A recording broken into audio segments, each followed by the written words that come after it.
Hello and welcome back. Last episode, we created this stuff factory right behind me.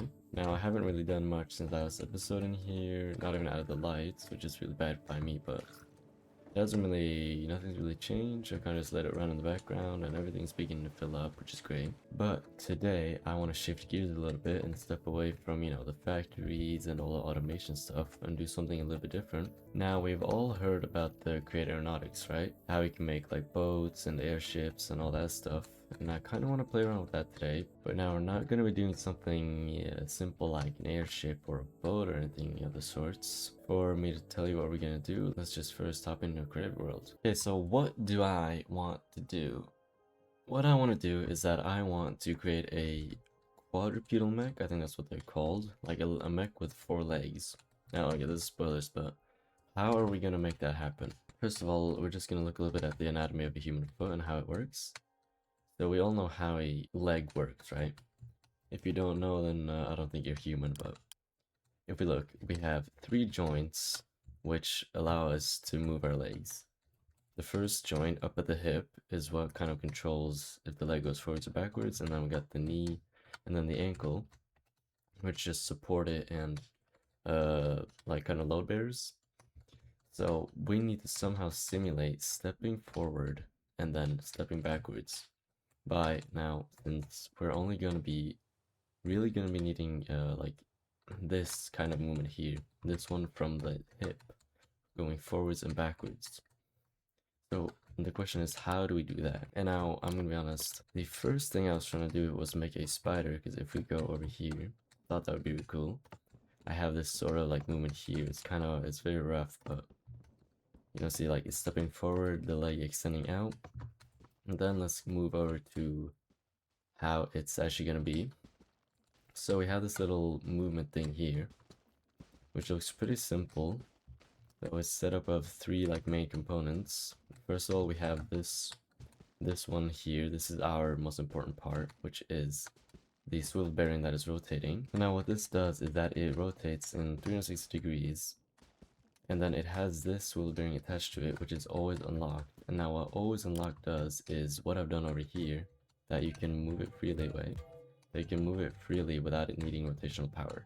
By having a always unlocked swivel bearing attached to this one, it makes it so that whenever this guy spins, it takes this guy around with it. But because this is always unlocked, it is always going to be facing downwards, because it's affected by gravity and no other outside components. So no matter like how high this guy goes, this little beam here is always going to be facing down, which is kind of looking like a stepping motion if you look at it. But now the problem I was running into was this began like swaying from side to side because it didn't have anything to hold it in, which is where this last component comes in, of another swivel bearing that is always unlocked. Now at first I had it locked because just so that like I could try to keep like the movement as straight as possible. Then I realized that wouldn't work because it created too much friction and like it needed to be kind of flexible, which is where I just unlocked it and then it started working, creating this little swaying motion from side to side. Now I have some other iterations here too, which have kind of been broken, like this one didn't really work out. I don't know what I was planning with this, but it didn't work out.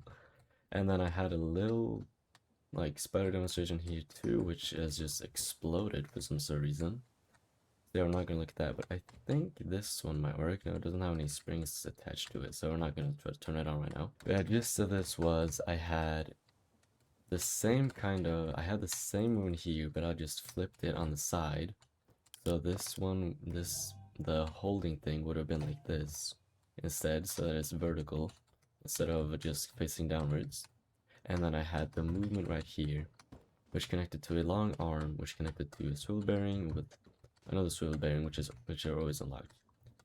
And then you know how a spider leg kind of like crooks inwards is what I was trying to like make with these springs. So I wanted to like when the leg went back again, I wanted the legs to like come in and like almost look like a hook, and then when it expanded, I wanted them to be straight, which is what I tried to achieve with the springs here. As like, but like it just didn't have enough power, or like it wasn't strong enough to be able to actually like bear anything, which is where you can like look at this guy.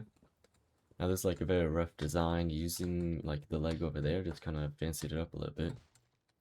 And like I got the legs to move, but they just didn't have enough power because they're only connected by the springs.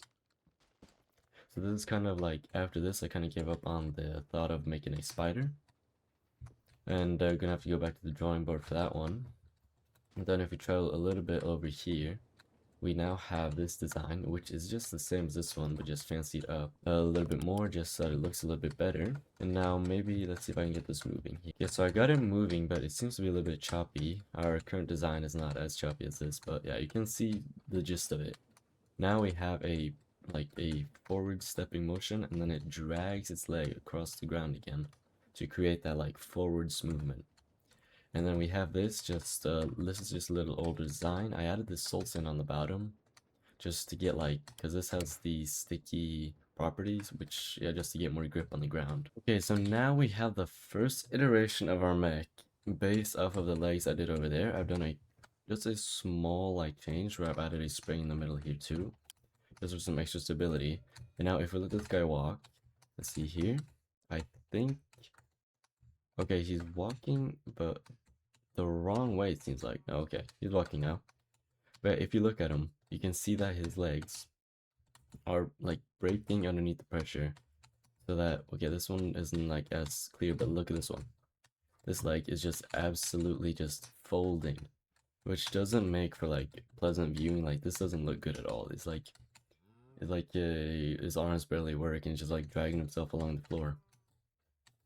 And now this isn't like the first time, or this isn't like the first generation. It's like just the one that I have built like ready right now. Then some other things that I've also tried is that I've just made like this part here, this like ankle part, completely rigid, so that from here to here it is completely rigid, so that we don't have this ankle like joint, like the swivel. It just doesn't exist. But the problem with that is that it'll still like make this, it'll still bend, but it won't bend here. It'll bend in a more catastrophic spot. It'll bend at like the next available position, which is going to be the knee joint.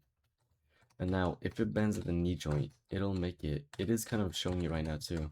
When it's bending the ice block, but it's causing a little bit of hiccup here. You saw that hiccup?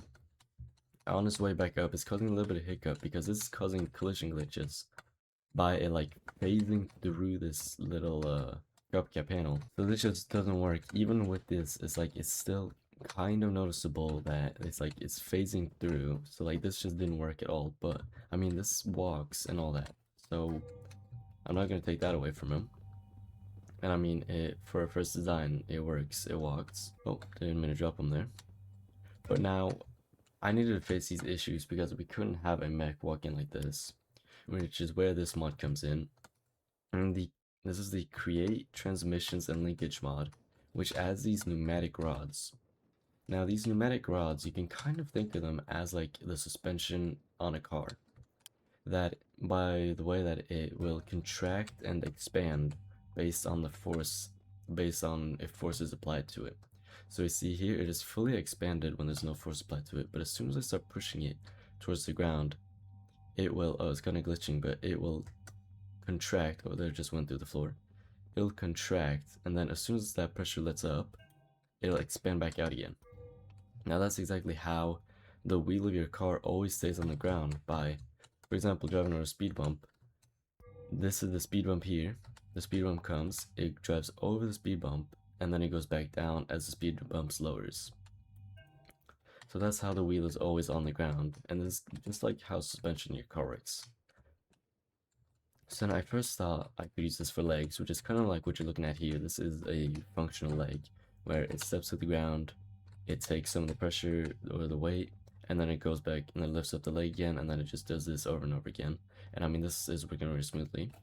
But then I found another use for it, and that was just making it so this is what's like controlling the movement of the leg and keeping it straight. Instead of using the swivel bearing at the top, I'm instead just using this pneumatic rod with a pneumatic hinge head instead of the pneumatic connection head, because this hinge head allows like rotation on just this axis, because you can place it in two different ways. Oh, not that same way.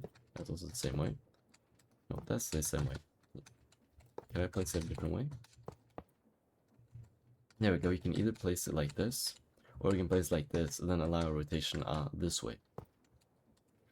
So by allowing rotation this way, it's keeping it steady while still letting it move freely, and then getting rid of another point where there could be issues, you know? Like it lagging into it, like causing, for example, that. And it's just like keeping this like more tidy, you know? And then I've also like gone ahead and like tried a little spider project here, but we definitely need to go back to the drawing board with the spider stuff. And the next time you're probably going to be seeing something from the Great Aeronautics is going to be because I figured out how to make a good like working spider. And if you don't see anything from me again from Great Aeronautics, it's also because of I just couldn't figure it out. And I'm not smart enough for it. But that leads me to our newest and most well-functioning design, which is this right here. Now, this is essentially just... Oh wait, why are you like that? I don't know. Doesn't really matter. This is essentially just pneumatic rods everywhere, instead of the springs and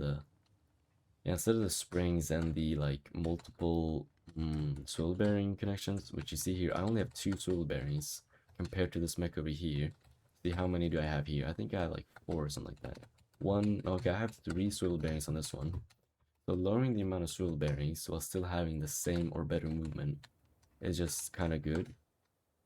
So what I've essentially done is done like this, where it is connected here, and it's just a short one here just to keep it like the mech as tiny as possible. And then it's longer here, just allow for a smoother rotation. And then yeah, you see here, using the hinge heads to allow the rotation to be like as stable as possible. Let's see if I can just fix this so that it goes the right way. Like that. Okay, you're going the right way, and then also you were going the wrong way. And then just fix you. Nice, there we go. So if we let this guy loose and we drop him onto the ground, also just use a gyro because he's a little back heavy for some reason, why, even though it's completely symmetrical. But you see here, he's walking so smoothly and his legs are working like as perfectly as they should. Like they are taking the pressure and just like, you know, just holding the pressure and then letting go without like sending that pressure to like a different link in the system. Oh, it just crashed. Oops. Can't keep the gyroscope, can't keep it that stable. Oh, hello, are you okay? Sometimes he just wants to fall over. Let me just put him up straight here. Why do you keep walking into things? I mean, that's really the only problem with like the mechs that I've created. There's no really way of like turning them. So they kind of just walk in a straight line until they either crash into something or just like flip over. So I need to like micromanage it all the time, but I mean, it's walking like incredibly well. Way better than I actually thought it would. Because when I first tested it, it was kind of like bouncing around, but I don't know what's happening because I haven't really changed any settings. Oh, I scratched again. I guess that's the perfect time to just raise them up and just show off these settings. Oh, what is going on? Yeah, let's just freeze them right there. I need to freeze the main body. Yeah, because these pneumatic tubes also have some settings, which is the stretch resistance, which is like how much is it going to move when like pressure is applied to it.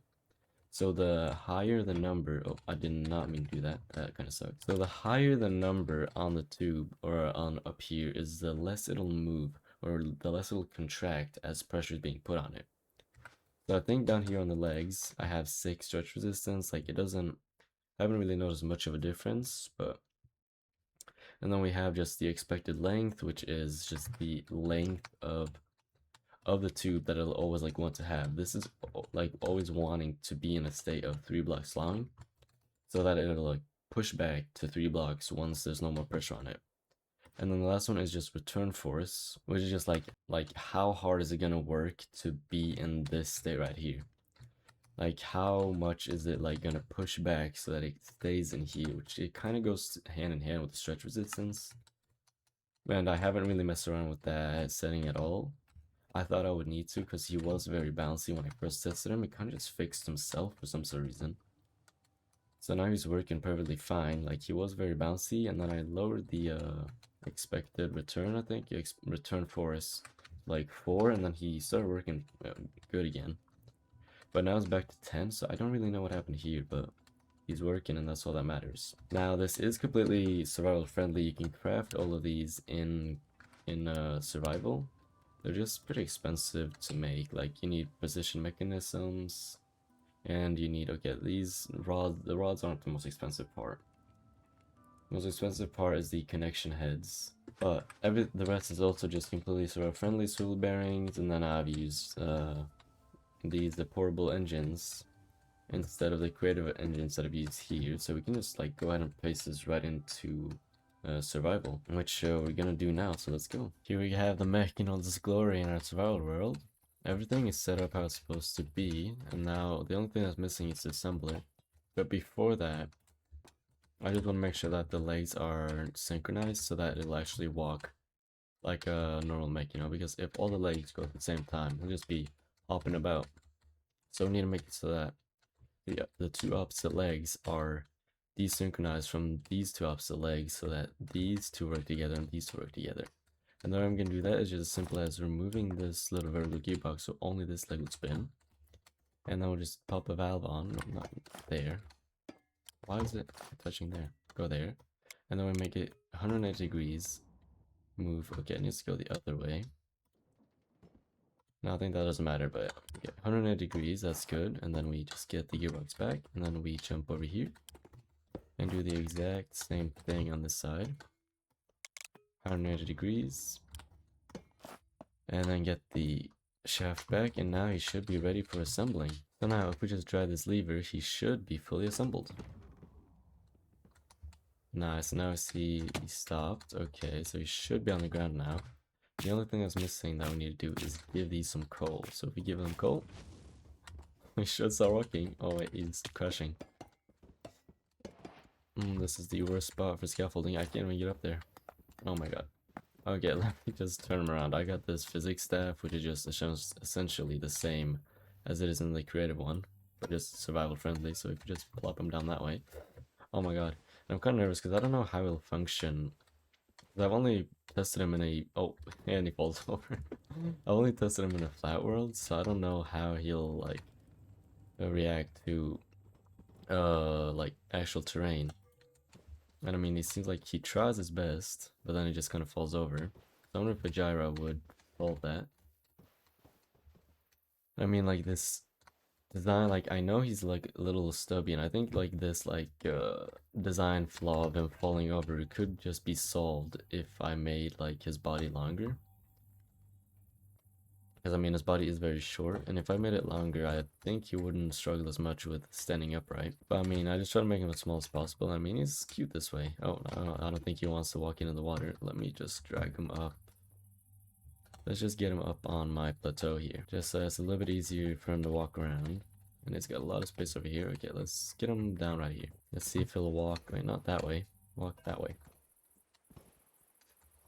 I wonder if he'll get up these little tiny ones. Right? Come on, you can do it. I mean, he seems to be like have like a right bias. I don't know. I mean, he shouldn't be like folding or like bend, what is it called? He shouldn't be like swaying to one side, because I mean, he is perfectly symmetrical except for the fact that the gearboxes, but I don't think the gearboxes change anything. So I don't know what's up with that, but he's actually walking great, even with the terrain. Though I think a gyroscope could maybe solve the issue of him falling over, like, oh. I think you could solve the issue of him falling over like this, like trying to get up a hill. But I don't have a gyroscope on me right now, so we won't know. And I just have floating scaffolding now too, because he stressed me. Now I just got this staff because like he's so big and hard to control, like I legit like can't turn him or get on top of him. Like I was planning on sitting on top of there, but I legit can't get up. So I just need the staff to make sure that he doesn't like disappear from me, you know? And he's just crashing everything, absolutely everything. So I mean, the best thing would just be for me to take him up to the plateau, but like he just doesn't want to be up on the plateau. Okay, let's try to put him at the tippy top this time, so he doesn't have to deal with all this terrain. Okay, we put him down right here. He's got not a lot of space to walk on. Actually, it's not that much. But yeah, see, he's kind of like turning. Oh, that's kind of creepy. Him chasing me like this. Like he's just slow enough so it's where he won't catch me, but it's kind of creepy still. It's like one of those chase scenes in like games where you know they won't catch you if you just walk. Oh, Is he? Oh, he's fine. There's something with him where he just like wants to turn to the right. I don't know what's up. Maybe like one of the legs haven't gotten the settings properly. That could be it. This kind of reminds me like how a gorilla walks, you know, like with his arms and his legs. And somehow he's turned all the way around and it's still just chasing me. Wait, will he take the hill? Oh. Oh. Almost. He almost did it. Well, it was really fun making this guy, and I don't know if we're gonna see any more aeronautics from me. We might if I can figure out like the spider stuff, but hope you guys enjoyed. It was really fun to make this guy, like, and getting him into my survival world is just fun to watch him run around. So, I hope you guys enjoyed watching, and, next episode, oh, he's gonna break. Oh, what is going on? Yeah, next episode, we're finally gonna start making some milkshakes, I think. I got really good ideas. I want to be looking forward a lot to making this next video, so look forward to that one, and I gotta get this guy under control, so see you later.